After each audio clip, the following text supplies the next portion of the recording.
Okay, so in the last year or so, 2025, I've been fascinated by the subject of narcissism, and it has absolutely exploded into my conscious life in the last, I'd say, 6 to 8 months.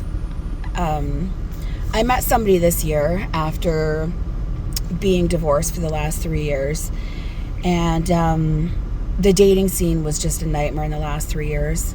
So when I finally met somebody who, seemed like he really liked me, he was all into me, I had no idea at the time that I was being love bombed. So I thought, wow, here's someone who's actually showing me intention. He's taking me on dates. He's not canceling plans. He's taking me out to dinner. He's, showing interest. He's texting back right away. He's keeping in touch.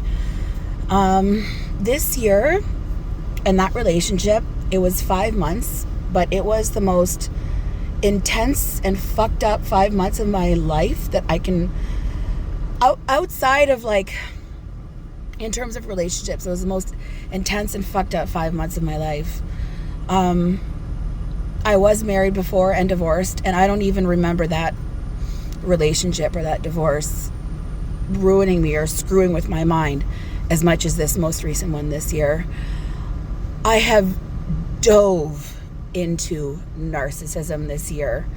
Not just narcissism. Everyone's so sick of that topic, or they just think that the word is overused, etc. But I don't know what else word to use to make it more palatable for people, palatable for my audience to understand that I'm not trying to diagnose somebody with a so-called overused word like narcissism.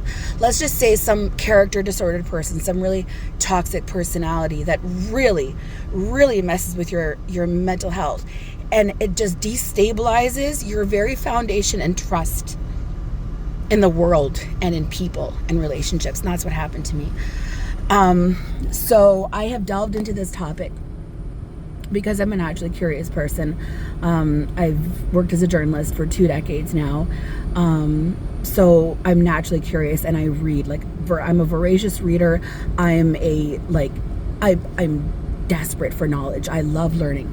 So I have just anything I can get my hands on to do with narcissism, interpersonal relationships, dark psychology, abnormal psychology.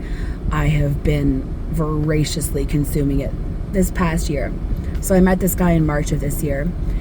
This is end of November. I don't know what the date today is, 2025.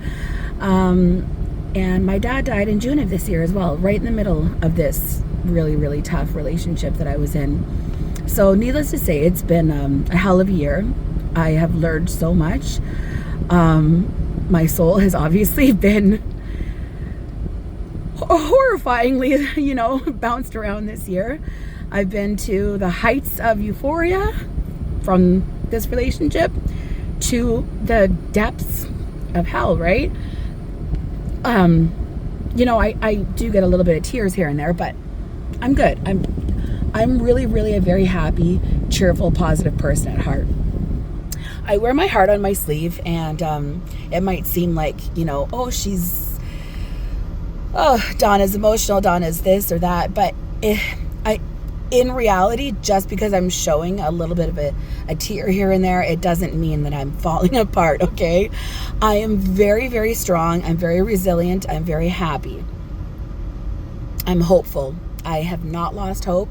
I never lose hope. I always have hope. Hope for better days ahead has been my mantra since I can't remember when. Whenever something has happened to me, I've always brought myself back up out of those depths. So what I'm trying to say is that I still feel, though, this incredible sense of injustice. The thing with people who have gone through toxic relationships is that they don't just leave with a normal sense of grief over a regular breakup with a regular neurotypical person where, you're sad, you're heartbroken, you cry, you miss those good times, and you're like, I'm going to miss this person. It's not like that when you leave these kind of relationships.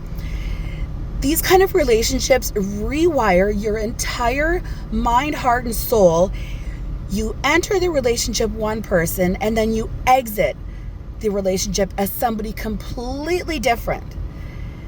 My entire life trajectory, I feel like this relationship set me on a new trajectory in life.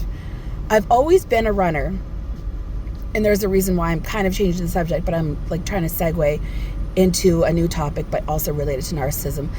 I've been a runner for years, like 6 years now. I have been a serious, long distance runner. It's my life. It's my passion. It's my hobby. I eat, breathe, sleep running, long distance running. Now I'm into ultra running. For me, this ultra running has been my savior. It has been it's been my therapy for everything. Running has saved my life in more ways than one. It has saved me through the pandemic. It saved me from my divorce, during my divorce, after my divorce, and it's saving me right now. There is nothing like moving your body, setting a goal, and chasing it to feel a sense of empowerment when you have been made to feel so powerless in a relationship or in your life. I'm on a mission now to teach people and show the world you can overcome anything.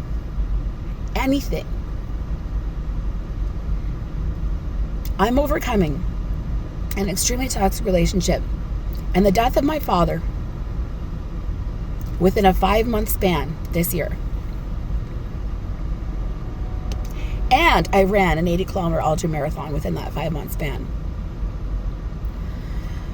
Through this running, the running that I'm doing, the training that I'm doing, I have lots of time to think. And when I'm out there running and I'm thinking and I'm thinking and I'm thinking, all I can think about is what I went through, and then I process it. And when I'm done my run, I get out, I get back in my car, I'm finished running. The sense of calm that I feel, I have made so much sense of the thoughts that were swirling and twirling in my brain all day or all week. I make sense of the chaos in my mind when I'm out there, when I'm running. I'll stop for 2 seconds during these runs sometimes, and I'll let a tear slide down my face when nobody's looking. I get it out. I process my emotions. And so many runners say this. Running is their therapy, and it cannot be more true. I have done so much research too on how running has helped people rewire their trauma. People who are overcoming post-traumatic stress disorder, or in my case, complex post-traumatic stress disorder, C-PTSD, from extreme prolonged childhood and adult narcissistic abuse. So my C-PTSD was diagnosed in 2019, right before the pandemic started. I started processing my C-PTSD starting in 2020, right before the pandemic started. And I've been processing it now for the last 5-6 years. The connection between running and healing is immense. Now I'm adding a third factor to my story. So there's 3 factors. Complex post-traumatic stress disorder, overcoming that through running. But the catalyst for all of this, for the beginning of my C-PTSD, was being abused by narcissists my whole life. Narcissism causes C-PTSD. It has got to be like the number one cause of C-PTSD. And it's not fair. You have so many beautiful, broken souls walking around this world who have been cut down and disempowered by horrifyingly evil, abusive people out there. And those abusive people are walking this earth happy as can be, while their victims are left picking up broken pieces of their hearts and souls for the rest of their lives because of somebody else's disorder. We're survivors of psychological terrorists. And I've spoken with so many women in the last couple of months who have gone through horrifying relationships with narcissists, with disordered people who have pretty much ruined their lives, destroyed their mental health, and their abusers are just absolutely loved and adored by society. The victims, the women, they are sitting there broken, completely broken in spirit. They're broken financially. They are struggling to survive every single day and raise their children, while their abuser, their narcissist, is walking out in the world, not a care in the world. They're traveling. They have a new lover. This new lover is the love of their life. And their victim is sitting there thinking, what is going on? Why was I just thrown out like yesterday's trash, and this other person is somehow everything you've ever wanted? The sense of damage that does to your psyche and the sense of injustice is infuriating. And that was the word I frequently used when I was going through my divorce with my ex-husband.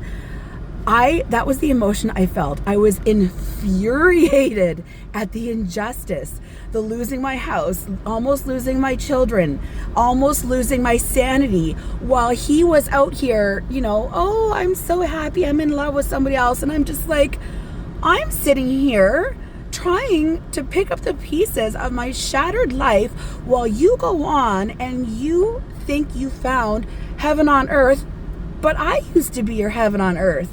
And then just one day you decided I wasn't. So these are the thoughts. These are the things that a person has to process and deal with.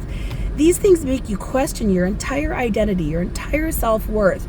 They make you question everything. And it is completely unfair that so many of us have these same stories, that we have all gone through this same story. And there are so many broken women out there who don't have the same outlet that I do of running. They don't have the same sense of empowerment. They don't have the same sense of anger or rage powering them on like I do right now to say, you know what? We need to get justice now. And when I say justice, I don't mean revenge, because revenge is petty. I mean justice and empowerment. We need to educate more women not to accept this treatment from men anymore. Actually, I apologize, not just men, okay? We need to teach more women not to accept this treatment from men, bosses, parents, siblings, friends. We need stronger boundaries. There are so many things that need to be brought into the public consciousness, and it seems like it is. People think, oh, well, there's already a lot of channels out there that talk about narcissism. There may very well be, but I have different ideas. I want to create an entire community, an online community, somehow, some way, where us women empower each other. Women who feel isolated, women who feel alone, they feel like nobody's on their side. This is my goal. This is my goal. And that you can rise up from the ashes of what these people did to you and become something and someone that you never would have become if you had have stayed with them. So in a way, I want survivors to be thankful. Be thankful for meeting this person and that they put you what they put you through. Because you could take those lemons and turn them into the most delicious lemonade, not just a lemonade stand, but the most delicious lemonade brand in the universe, okay? That's what we need to do with the abuse that we were put through.